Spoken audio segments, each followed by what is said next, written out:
Hello, hello, good evening, everyone. The team is back. The triple threat is back again. We're back for our last Facebook Live where we cover special education in New Jersey. We have, again, I'll let them talk a little bit about themselves in case you're joining us for the first time. I'll start with Miss Kelly Thomas tonight, but we have Kelly Thomas and Nicole Norman. Kelly, can you tell the people a little bit about yourself one more time? Yes, Kelly Thomas. I am founder of Girls Like You, Inc., and I'm also an ABA therapist. So I work with children on the autism spectrum. Awesome. And Mr. Norman, can you tell us a little bit about yourself? Yes, hello, good evening again. My name is Nicole Norman. I'm a managing coordinator for Puzzles Education Services, LLC. As well as I am a school psychologist too. I've been an educator for well over 20 years. So. Awesome. And as you all may know, I'm Latisha Dean. I'm a family law attorney. And because of the prevalent demand of special education here in New Jersey, I have decided to make this something that I'm going to focus on in my practice. So in doing so, I've teamed up with Kelly and Nicole so that we can bring to you to let you know about what's really important about this topic and about what your rights are. So we have a webinar coming up next Thursday, exactly 1 week from tonight, called Special Education in New Jersey, Overcome, Understand, and Advocate. So each of us talks about one of those pieces. And tonight, we're going to wrap up our Facebook Lives by just kind of talking about what advocacy looks like, what litigation might look like, what some of those topics cover. Because litigation certainly has its time and place. Not every case you have means that you're going to run straight to court. That's why in the previous Facebook Lives, we were telling you guys about what your rights are as parents, what you can expect from the schools, and how you yourself can advocate for your children. So we'll do a little recap tonight, but we're going to try to focus mainly on taking you out with understanding what that advocacy piece looks like. So without holding you guys up too much, we'd like to begin with Mr. Nicole Norman to kind of tell us about when should we start to litigate? When is it, when is the time for a parent to really take this matter to court? Okay, thank you. That's a fantastic question. I think, well, it always boils down to is when you feel like when it's evident that the rights of your child is not being addressed and the needs of your child is not being addressed. Remember, in the state of New Jersey, as well as the whole United States of America, there's two guiding principles when we talk about special education. Number one, least restricted environment, or the environment that closely resembles the setting of a child who's in a general education program, and free and appropriate public education.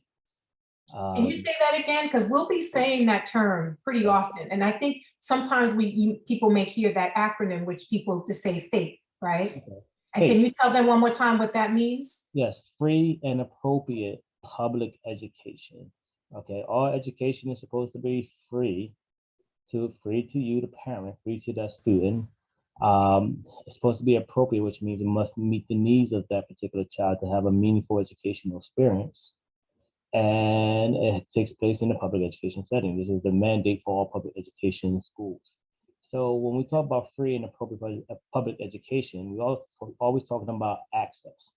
And it's not just the ABCs and 1, 2, 3s, or it's not even just a matter of whether or not that child is getting certain related services, like speech services or counseling services or occupational physical therapy services. There's also the things and tools that they need to help them have access to the school. So for example, sometimes a child who's on the spectrum, who's on the autistic spectrum, may have issues with communication, and they might require a tool to help them communicate, so like a PEX tool. Or sometimes the child who's wheelchair bound have to have access to the elevators to make them so they can go up and down the stairs, or breathing tubes, or cleaning, or whatever have you. Those things are access, because without those things, the child will not be able to go to school or to perform at school. Again, FAPE and LRE is all about access. So here's the one of the worst is usually that cause many issues of litigation is being denied access. Right, and the student cannot be denied the opportunity to participate or benefit from a service, isn't that right? Correct. No one can be, if it's offered in the school, every child should have to have an opportunity to be able to participate in it. What that means. We can't ask a child who's in a wheelchair. It's probably unreasonable for a child who's in wheelchair bound to try to play on the school basketball team. So everything has to be a degree of reason. But at the same token is there should be some type of parallel that helps that child be able to participate in the environment as well. That's number one. So it's usually access or denial of access. The other part of denial of access is just those timelines, those pesky timelines that helps that can sometimes be the bane of the school district existence, but it helps maintain that where their school district is acting in an expeditious manner in dealing with your child. When you write a letter, when a child is referred to special education in the form of there's 20 days from the date of receipt of that referral for the child study team to hold a meeting. After that, the child study team accepts that evaluation. They're supposed to evaluate and conclude it, whether it's with an IEP or not, within 90 days. Well, sometimes with some districts, all those timelines starts to go away and go afoul. And again, that's those become issues of contention, especially if you think about your child or any child who's sitting in a setting where they're not getting appropriate public education because it's not really it's not addressing their needs, or they're addressing their level, their disability, or it causes a lot of harm. It can cause a lot of damage for that child. Now, mind you, we are in a post, that's not even necessarily a post, but a post, we are in a pandemic world here, which delayed a lot of things that is necessary for children to get evaluated, serviced, and assessed. And I think there's leeway because of that. But barring those typical circumstances or any other kind of circumstances, that's those things are usually point of contention that brings parents and districts into litigation. Now, before we move on from there, I think that it's important to know, and I know Kelly, you talked about this too, that really advocacy starts at the very beginning. Like advocacy can begin in actually requesting the services for your child. And then it continues throughout that. It's constantly threaded throughout this process, even in the IEP, right? Because the parents have a right to get that report and being able to review that report, and even in terms of who they want to be at that meeting with them. Isn't that right? Yes. True. There are some things that are guidelines for the districts and that they have to mandate. Like here it is, parents. Number one, you have an advocate already because the child study team by state law are supposed to advocate for the needs of the children, not for the districts, not for the needs of the district, the needs of for the children. That's an important distinction. Yeah, Yes. now they put sometimes that puts them in a precarious situation because this district is their boss, but at the same time, their decisions are supposed to be made for the best interest of the school. Hence, last week Kelly talked about that NJ prize manual. Well, in that NJ prize manual, if there is issues of complaints or issues that need to be resolved, there are processes that's built in. There's forms actually built in to that prize manual. Can I share my screen? You think I can share my screen? Sure, you can. Okay. Let me see. Let me share a screen. Okay. You gotta And let me. Kelly, after Nicole talks about it, if you want to add to that, please do. Okay. Yes. You have to let Yeah, me. I was just going to say that I think parents, and from my standpoint, parents just do not know that this is all about your child. This is not about making anybody else's job easier. So, this is not a difficult thing for parents to go through. It's not, it is a difficult thing, forgive me, that parents go through, but they can't just give over all their power. They have to know that this is about your child and the best interest of your child. So I know that's kind of hard for people to grasp because you feel like you're powerless. You don't have control, but you have all the control. Yeah. You're right, but okay, I'm trying to share my screen. They won't let me share my screen. The panelists can't share the screen. Let me see if there's anything I can do. But I think it's just, I can illustrate that better than I can talk about it, but I can probably illustrate it better. Okay, let me just see if there's anything I can do to allow you to do that. I don't think so. Okay, well, never mind. I can talk about it. So, matter of fact, you know what I could do? I probably can do even better. I probably can actually just get it and just put it in the link here. Yeah, if you can put a link in the chat too. I think, did we put, I'm not sure if we posted the prize in the chat if we can, because that would be amazing for people All to right, have. so But if let me- not, while you're looking for that, we're I'm doing also, it right now. okay, at the webinar, I just want to let people know, I That's see the one. it there. That's me. Sorry, that's me.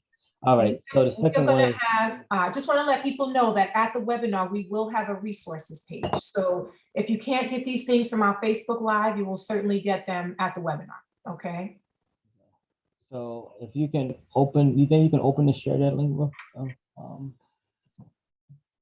Latisha? Let's see. And once you do, if you can go to page 30. What I see, and I could try to share my screen, but what I see, I'm not sure what it says. Okay, you want me to click onto the revised parent, the Yes. revised prize? First one, Okay. yes.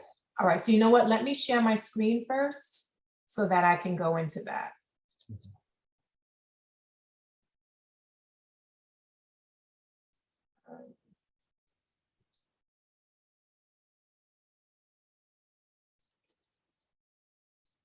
Awesome. And if you can scroll down to page number 30.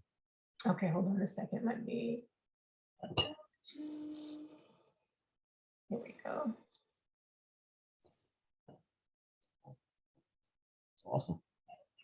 Can you see? Can you guys see my screen? Yep. And you want to click the first one, Yep. which was revised August of 2019. So it's very recent. Yes. And you said page 30? Page 30. Okay. Let me just let this come up.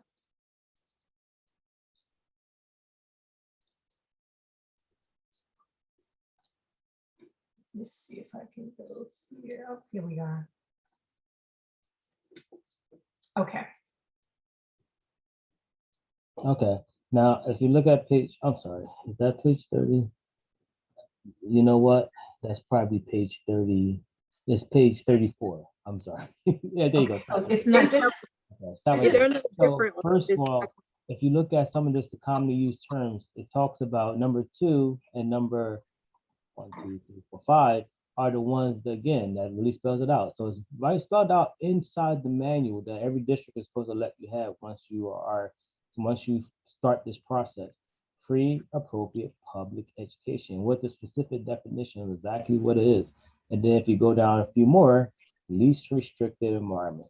So not only is codified in code, and code is actually put in your book, but when some of these things are happening, a lot of these things are legal issues, like stay put is illegal, usually based off a legal issue. When these happen, go to the next page, Latisha. Say that again? Go to the next page for me, please. Okay. Yep. Okay. This is where we start going, right there, we go to the top. This is where we start the process of going to disputes and resolutions. Now, the way the process is, the first dispute and resolution is try to deal with it and do it with the district itself. This is the time where, and that parents and parents start to get their attorneys and advocates involved. This is because there's a dispute and a resolution. And sometimes, honestly speaking, Kelly and Latisha, sometimes it's a difference of opinion. Whereas the district may feel one way on how to best educate the child, and not necessarily wrong, and the parent may feel another way on how to best educate their child, and not necessarily wrong, and they have a dispute. So sometimes you get situations like that where it goes to court and they cannot really, parents and districts can't resolve it, and they have to resolve it through the legal process. Right. And that's the essence of litigation, quite frankly. Now, I can tell you traditionally, based off a lot of the case laws that I have read, what administrative law judges stay away from is making education decisions. A lot of times what they want to see is process being done. Our process being done, our timelines being managed. If in light of the child's disabilities and needs, does this program substantiate a reasonable program to successfully mitigate those issues? And the district is on the district. It's not on the parent to prove. It's on the district. It's on the burden is on the district to prove that they have and they are. So those things happen as well. Okay. Now, when a parent want to fill these things, like I said, the first advocate is actually in the school, is employed inside the school. So you're very welcome to go to your child's case manager or child's aid team member to help you, for them to help you fill that out. And then also, you can also go to, this is where the advocates and attorney gets involved. As a matter of fact, even throughout the document, there are sections and notations that talks about whether it's an advocate that's bringing before, whether the parent is doing it directly, whether it's an advocate bringing before and for the parent, or whether it's an attorney for the parent. But those are the usual cases that actually involves both the district and the parent, district and parent getting into disputes. And so I see here too, and I just want to make the distinction so people know that there is the opportunity for mediation. And correct. And you can do that with an advocate too. It's important to know that you don't have to, you can be accompanied by someone throughout this process. And like you're saying, it does begin in the school, and it can even begin with the child study team.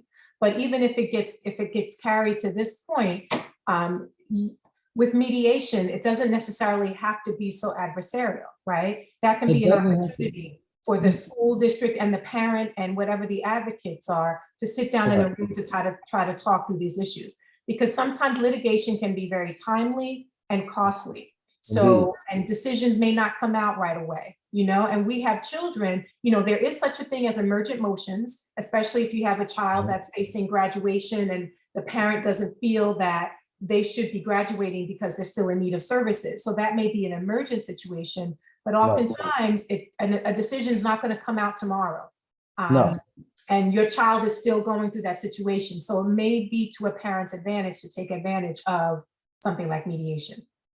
Indeed. And even with this process, there's still timelines. There are timelines associated on once that happens, when the mediation has to begin, when the next one has to end, at what level do the office, New Jersey Office of Special Education gets involved. So, and which is that every process of this is once it goes to New Jersey Office of Special Education, this form gets sent to the state. And once the state gets involved, they make sure that the timelines are being adhered to as well. So, I think the best thing to do is to start at that case manager level and negotiate with it, because there's some degree of negotiation. You know, now like the parent is part of the team. There's no the case manager and the IEP team job is to make the recommendation at the best interest of that particular student. Sometimes there have to be some degree of horse trading and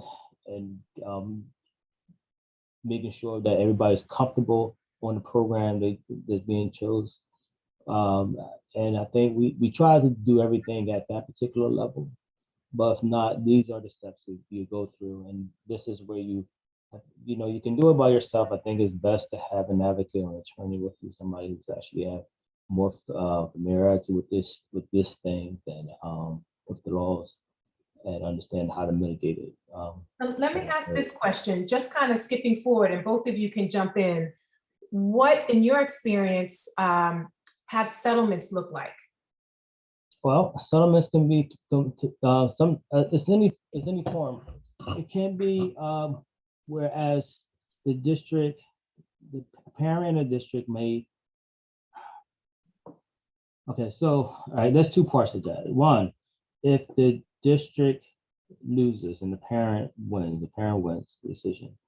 Settlement usually means that, okay, the parent gets to recover their lawyer fees. Now, they don't recover advocate fees, but they can recover their lawyer fees. At least I think that changed. That might have changed still. In addition to that, the child, if the courts ruled that whatever there has been a discrepancy or a denial of that child access or FAPE, the district is responsible for restorative practices, or what, I forgot the term, compensatory services. So if the child is supposed to get speech services for a number of hours a week and they have not gotten that, the district has to provide that. Yeah, compensatory education, right? Yeah, compensatory educational services, yes. Right, If the right. child has not got certain academics, the district has to provide that at the district expense.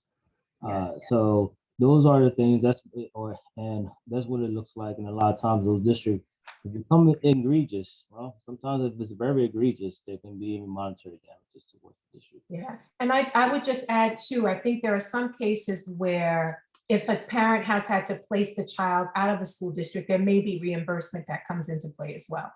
Indeed. But those things are really hard because, most districts want to say that we do have a mandate Right. for least restrictive environment and FAPE.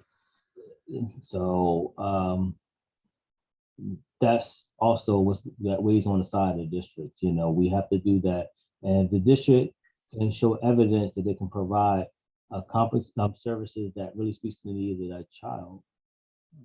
Then a lot of times it's hard for parents usually be covered when things like that happen. So here's the flip side of that. If a parent takes the district to court and they lose, the district can go after them for payment of their legal fees. Yeah. Yeah. So that's why I think it's really important to have some sort of professional advice from the beginning along the way, because and someone who can gauge, your likelihood of success, and also gauge what the consequences may be so that you can make an informed decision. Yeah, and you know what? And that's a lot. I think that's kind of how I also got into this part of the profession, because I have been in those meetings, those litigations, and those due process hearings and stuff like that. Whereas parents, representing the district, parents came after me, came after the district for decisions that we made in the IEP, in the IEP team, and and I think a lot of times what I try to do with all parents, even parents that had to have those kind of adversarial relations with, is to show them that, as part of state law, I have to advocate for your child. The child study team member, the case manager, what psychologist, social worker, learning consultant, they have to advocate for your child and the best child in their best interest. And for most professionals that I have worked with throughout the years, there is a bent towards doing that.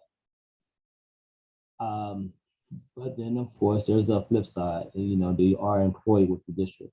But I would say that because of what's at stake, because of how, I guess, cumbersome and intense special education law is in the state of New Jersey, or the education law, this education law within itself. Exactly, anywhere. Mm-hmm. It will do that parent well. It would do you well, parents. Let me talk right to the camera. It would do you well to go ahead and employ the services of somebody who actually who are experienced with this, whether it's an attorney or an advocate who has a track record and experience of dealing with the intricacies of these things. So. Yeah, and now we just have a little bit of time left. Kelly, I just wanted to make sure if you had anything, final parting words for people about advocacy and what that really means. Yes, and so I think I mentioned this before, where the three of us are, this is beautiful because we're on different sides of this. So my side of it is pure 100% advocacy for the child. So I don't have any interest with the school at all. And I think that that's why parents need to be so, they need to educate themselves on this, especially if you have a child in special education, because you should be able to rely on the school, but you can't always. And that's not putting any school district down or anything. But again, like Nicole said, that those are district employees, so they're in a situation that I would never want to be in. But for the parent, be laser focused on the needs of your child. Getting somebody outside of that would be, I think, if you had to go that route, would be the best way, because you need somebody to solely be on your side and not have to flip back and forth. Because at the end of the day, yes, there are those mandates and those timelines and everything else, but every hour, every day that a child is not getting what they need is detrimental to their adult life and how they transition into adult life. So we can kind of cut all of that stuff out, and just from the start, we're there and we're advocating for that child, and we're getting whoever we need to involved so that we don't have to have any gaps in education. Right. Okay, Nicole, you had something to say? Yeah, I did. Just want to piggyback on something Kelly said. Advocacy starts like from the beginning of this process, but I would say advocacy starts at the very beginning, period. I think I said in the very beginning of this, good schools comes from good communities. And communities are made up of those parents. Parents make up that community. And as parents can take a school that's in trouble in their program and transform that troubled school district into a school district that becomes the marvel of the region or the marvel of the country. But it does take work. It takes work in the beginning. It's working with school board members. It's becoming a school board member, going to the school board member meetings, going to the meetings. Is working, is saying, okay, what's the curriculum? Even if you don't have a child special education, what's the curriculum and how do you do it for children who are not quite making that curriculum? The special education shouldn't be your only shot. You should have something in between special ed and general ed, which means layers of supports and services to help kids build that. And it's not the job for parents to know it all. They don't have to be know it all, but their face needs to be counted into place, and they need to be a part of every aspect of decision making. That's where advocacy starts. Number one, making sure that your school district is a district that serves the needs of all children, regardless of disabilities, regardless of abilities. Yes, and I think that can't be, that's a drop the mic moment with what you and Kelly said. I think that is absolutely true. That's where the advocacy begins, showing up, really showing up and being present.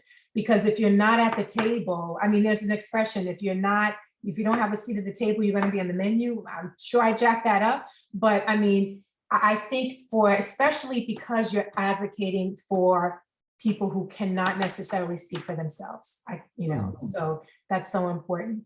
But time just flies by so fast. And I really can't wait to pull all this together for the parents out there in a webinar. I want to thank you guys so much for every week we've done this. We've gone hard at this. Like I said, we're that triple threat that parents need. I'm so excited to do this with you. I just want to remind parents that they can go to www.Latisha Dean Law Workshops to register for the webinar that we're going to have Thursday night, starting at 6:30. It's a half hour earlier than we normally started our Facebook Lives. So you'll get a more formal presentation. You'll get resources. We're going to try to give you everything you need. And we realize that we may not be able to do that in one session. This is a huge area. So we'll probably be coming to you soon, but you really don't want to miss this. Right? Definitely. All right, guys. Well, with that, we'll say good night. We thank you all for joining us. And if you're listening to the replay, we thank you. Again, go to www.LatishaDeanLawWorkshops.com to register. It's free. This is a free 99 webinar. Can't miss it. We hope to see you there. Good night, everyone. Good night.